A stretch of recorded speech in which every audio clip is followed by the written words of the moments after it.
Assalamu alaikum wa rahmatullahi wa barakatuh. Bismillahirrahmanirrahim. Alhamdulillah wa salatu wassalamu ala rasulillah wa sahbihi man wala ma ba'd. Something I briefly want to mention, inshallah briefly, I need to get better at that, is that in America, and probably the West in general, I haven't been to Europe, but I can speak for America at least, is that when people convert to Islam, some of them get a lot of pushback, and a lot of people who have a heritage of Islam, or maybe even their parents converted, either way, when they grow up in a household of Islam, it can be a lot different, a lot easier in some ways for many of them to practice their Islam and to grow in their religion. Some of them still do get pushback, but especially for people who convert, some of them can get a lot of pushback. For some of them, their household is very peaceful.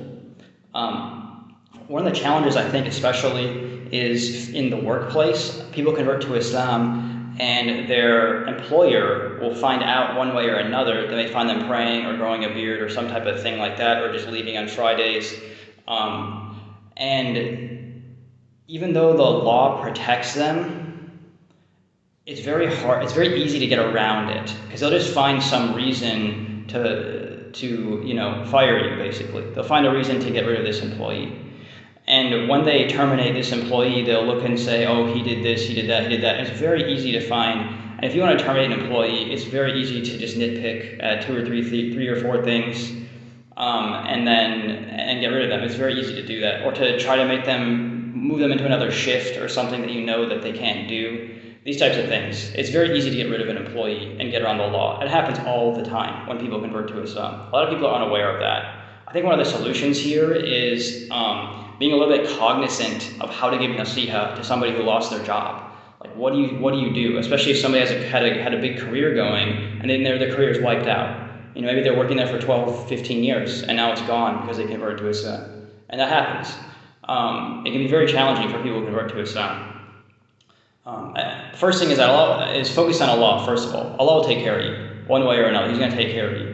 And if you lose something for His sake, He'll always give you something better if you look for it. But you have to take the means, you have to look.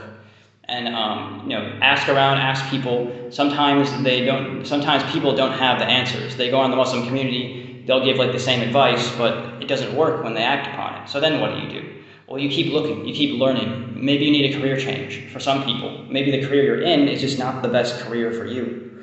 Maybe you need to look in another city. Maybe you need to move to another part of your city or look further out. Maybe look online, look at USA Jobs. Learn about job searching, all the different places you can find jobs in your country. Look at government jobs, look at local jobs.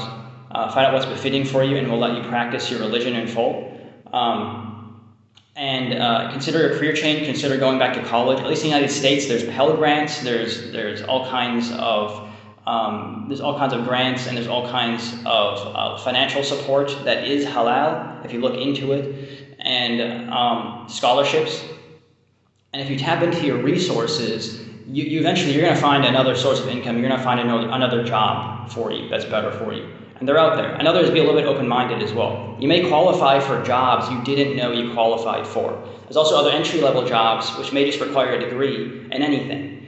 Or you could get a TEFL and teach English online with any degree. There's a lot of different avenues for jobs as well, so be a little bit open-minded.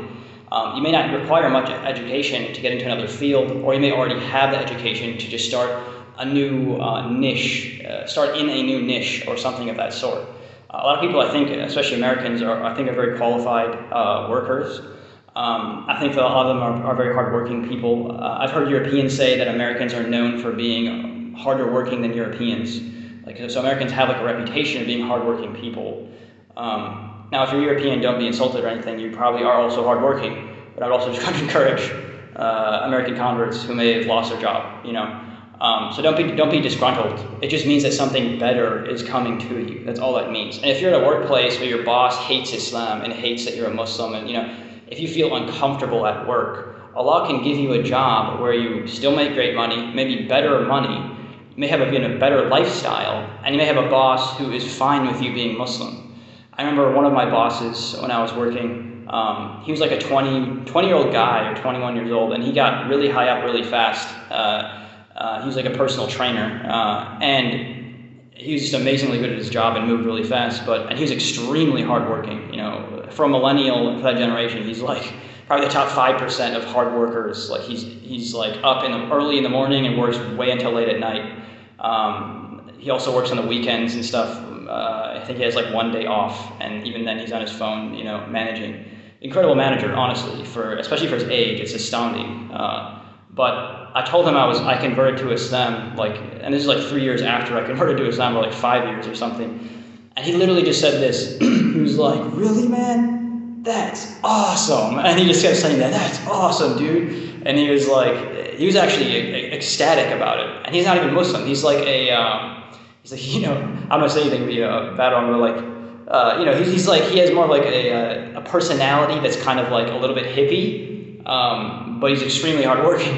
It's kind of like an interesting combination of qualities there. Extremely hardworking hippie, kind of like a manager hippie. So sometimes you'd be surprised by the way some people will respond to your conversion to Islam as well. So that's the point there. So be open-minded. Look, tap into your resources. Look into in your community. Maybe there's a Muslim who does like business consulting, or who does like career counseling, or any sort of, or is a social worker. All these types of people, even a social worker, it's like, well, maybe you feel like you're not at the level where you need a social worker, or maybe you do, but a social worker actually might be able to help you as well. They might say, yeah, there's other employment venues maybe you haven't explored yet, and maybe you'll find your dream job there, and maybe very high paying. You don't know. So kind of be open-minded and explore your resources and explore your options, because something better is coming. Okay. Another thing is that when it comes to your religion, sometimes these evil thoughts will come in. Don't think they're always your own thoughts. It could be a shaitan. Like when you have intense emotions, it can open you up to waswasa. And a shaitan may come and say, oh, he's an easy target. I'll tell him evil things about his Lord. I'll tell him evil things about Muslims, about Islam. So be aware of a couple things. Be aware of evil thoughts about Allah and evil thoughts about your fellow Muslims. Because your fellow Muslims, the vast majority of Muslims are the greatest people on earth. And they're amazing and they're extremely helpful. They're very blessed. Allah loves them. They're His servants. So just always think very well of them. And some of them are huge saints. They're huge awliya. You may not know who they are. It could be a random child. It could be an elder. It could be a middle-aged man. Oftentimes, they're the least expected person in your community. Like, don't go looking at the imam or the guy who has a lot of fame necessarily. He may be, but it may also be that there's somebody in your masjid who's 15, or maybe he's 40. He may just be the least expected person, and he has a huge, his heart is a lamp of guidance, and whatever he does, Allah blesses him where he goes, what he's doing. If you were to just go up and give him the salam, or be nice to him, or help him in something, huge openings can come just from being respectful with these people, because Allah blesses those around them too, oftentimes, and just helping them with the smallest thing, carrying a box into his car or something like that. It could be the smallest khidmah, service to your fellow brothers and sisters, and so on. Maybe sincerely, for the sake of Allah subhanahu wa ta'ala. This can lead to huge openings. And sometimes we have no idea what was really going on in the reality of the world. Sometimes we kind of get focused on the mulk, the lower kingdom of God, but in the malakut, the jabarut, in the higher realms, a lot of stuff is going on. And it may be that you help somebody, and that becomes a reason or a means for Allah giving you a huge blessing, and you had no idea. You just taught somebody a few words in English who's still learning English. Especially if you're overseas and you're a native English speaker, a lot of people might ask you to teach them English, or maybe you help somebody clean, or any kind of service like this. That may be a route to you getting a lot of bigger things from Allah. He may give you big help after that. So just know that some people are extremely blessed, and a way to tap into that is being good to them, being nice to them, helping them, serving them. So you never know, when you help a Muslim, when you're kind to them, when you're patient with Allah subhanahu wa ta'ala, big things can come to you. Big things can come to you. And especially if you have a challenge in your life, a roadblock, it just means Allah is going to move you to something better. That's all that means. That's all that means. Okay, so even if your household situation, your parents or your spouse, if there's trouble there, okay, keep working on it. Keep getting nasiha, seeking out good advice, find righteous companionship, spend your time with good, righteous Muslims. Ask Allah to give you righteous companionship, the righteous suhbah. It's so important in your spiritual development, especially if you live in a non-Muslim country. You have to really look for it and seek it out. Right now I'm in Egypt. I mean, I can just walk on the street and hear the Quran. If I get into a taxi, half the time they're playing the Quran. Like, there's so much guidance and blessings here by being around all these Muslims that it's like your ghafla is usually very short-lived. You know, like for me, if I'm in ghafla, sometimes I'll just go outside and it's gone just from saying salam to somebody. You know, there's so many blessings around being around Muslims. Another is that if you wanted to move overseas to somewhere like Malaysia or Saudi Arabia or Egypt, so on and so forth, getting a TEFL certification, like one of the different English teaching certifications, there's a lot of them online. But some of the top are like British CELTA, if you're able to go to like Britain and spend that kind of money. But or you could just get, like, if you look at your degree program, I mean, maybe 2 years of study, you could get an actual English degree, like a master's or something. I mean, with that, you can really open up a career overseas in teaching English at like an international school, and it could have very good pay. But if you can look at your options, teaching English is one option. If you have an education degree, that's another very useful degree overseas. But that's another option too. Maybe you just want to move overseas for a bit. For some people, that is better for them, is to move overseas. But each country has its nuances. You know, there's a lot to learn in that process. But for most people, when they have these stumbling blocks, they're usually not gonna leave their country. But what may happen is they start to have doubts in their faith, challenges, and so on. If you stick it out, it will get a lot better. Your faith will be stronger. You may have blessings in your faith, experiences, and your relationship with God can grow in ways you never expected. You know, one thing Allah says in the Quran, وَمَا يَتَّقِ اللَّهَ يَجْعَلْهُ مَخْرَجًا وَيَرْزُقْهُ مِنْ حَيْثُ لَا يَحْتَسِبُ. وَمَا يَتَّقِ اللَّهَ, whoever has taqwa of Allah, وَمَا يَتَّقِ اللَّهَ يَجْعَلْهُ مَخْرَجًا, He gives them an opening, He gives them a way out. So whatever your situation is, just have taqwa, and Allah will give you the opening. Trust in Him. He will always give you an opening. If you leave Islam, He'll still give you another opening, because it's just what you chose, but He'll give you a different opening that's not good for you.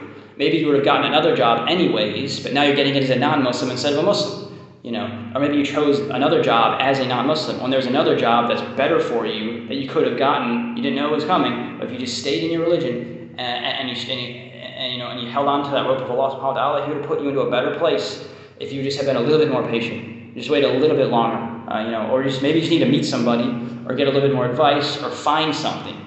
You know, maybe there's this job is here, but there's just a means in the middle you haven't found yet. You know, maybe you're looking in the wrong place. You know, maybe there's someone you need to meet people, talk to people. Hey, I'm looking for a job. You know, do you have any ideas? You have no idea. It could be a random guy at Jumu'ah who walks in. You only see him on Jumu'ah, but maybe he has that job or knows somebody who has that job that's your next job. You know, you never know. But just really explore your options. Look, network, do your research online.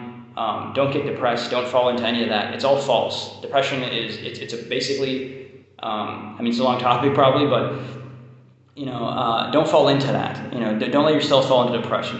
You know, just be like, I'm not going there. When those thoughts come to say, I'm not going there, that's not me. That's not what I do. You know, stick with Allah subhanahu wa ta'ala. Like, no, I'm sticking with Allah. This is who I am. And I know it's going to get better.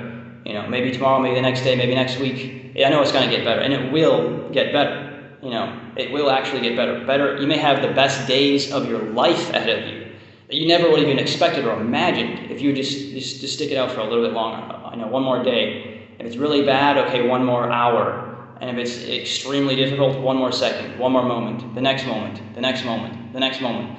You know, there's times when I was extremely ill and in extreme pain, and I was just sticking out for the next moment. I couldn't even wait for the next hour. I was like, I'm just gonna wait for the next moment. And that's how I was, because I was completely destroyed. I actually forget about it. It's so painful to remember. But that's how bad it was for me at one moment. After that, I had some of the best days of my life after that. Allah saved me, He took me out of that, and things got way better. So, if you're a convert, you will be tested.